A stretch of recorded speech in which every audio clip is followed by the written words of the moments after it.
Actually, we've been confronted jay pag-transfer me from the postal office, the session, and upon my assumption, the May, I was advised na ano mabalin nga i-renew the kontrata mi. We were renting then jay postal.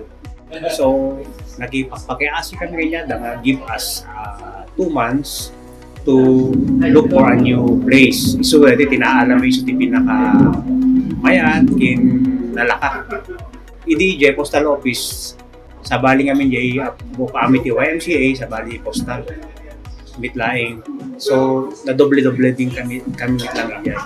So, within it na mas practical, no, may isa kami as DOTR. Hindi na sina-sina kami. Renting pa rin kami dito and it cost the government like 476,000.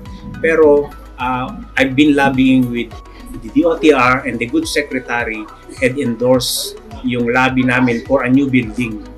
Iti ijay ko budget hearing with the house and I was so happy na nakita na diyan nga problema mi because iti 2020 agda ko amin the lote mi di longlong 2,300 square meter and it cost us 36 million.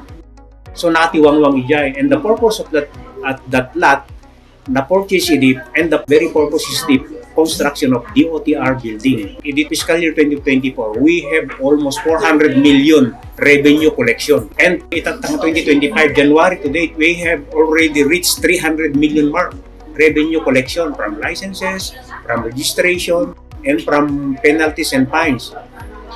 And 80% or 90% ng registration revenue namin, na nakukolect namin, nire-remit namin sa taas and that 80 or 90% goes to DPWH as the representing the motor vehicle users charge.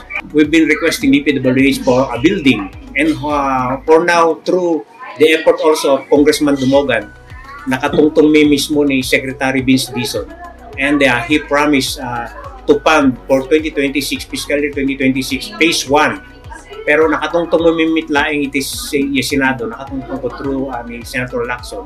And he promised, come by come iti House kin Senate, lower house kin upper house, ibubuin namin yung building yun. Also, nag-request ako iti talong opisina may LTO offices of Mountain Province. Awan ti opisina na 35 million tin request ko. For the record, December 19, 1963 pa yung na-donate yung lote. And Kalinga, idi 1989 medyo Kalinga na i-donate 4,600 square meter. And Ifugao, it was donated by a private individual, Miss Miriam Aliaga, 480 square meter. Pero it's good enough, basta ada ko mga building may ipatakter.